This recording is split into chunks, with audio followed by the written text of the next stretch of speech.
In this video, I want to show you the basic hand jog mode and how that will manipulate the table and allow you to set up your tools. Now the hand jog button is located right there in the middle of the screen.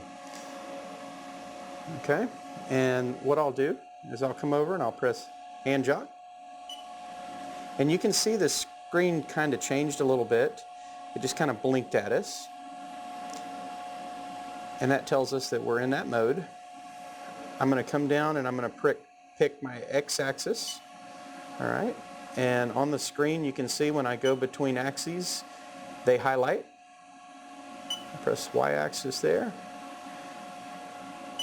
And it just tells us what axis we're in. Okay, so I'm in my x-axis now.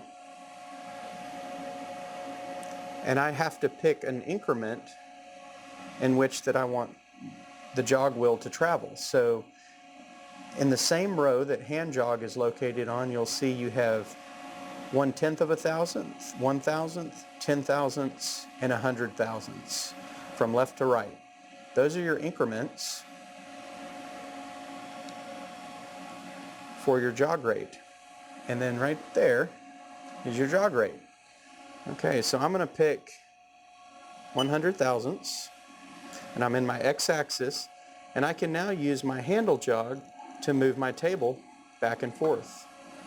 All right, switch hands, and you can see the table moves back and forth. Now on the jog handle here, or our handle jog wheel, you can see we have a positive and a negative. Our positive is moving our table to the left at the moment, and our negative is moving it to the right. Each one of these little dashes indicate 100,000ths of an inch because that's our jog rate right now. So if I go down to our increment here and I press 1/10 of a thousandth, my jog rate is extremely small. So if I go over and I turn this, and I'm actually spinning the hand wheel really fast, and you can't even see the table move. However, if we look at our axis here, you can see that I am indeed moving that table. I'm just moving it extremely slow in the finest of feeds, 1/10 of a thousandth.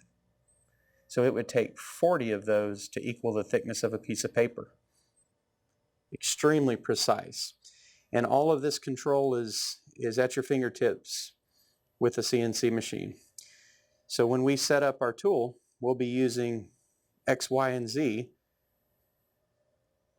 to find our part origin, to set up all of our tools, and to get our CNC program ready for run. So real quick, I'll do one more. We'll go in and we'll do our Z-axis. We'll come over here and we'll do it at 10,000ths per increment. All right. And as you can see, my spindle is moving down towards my table. Okay. Move our Y back. Let's go this way. We'll center this up as close as I can with the center of our vise. Okay, and that is basic jog operation.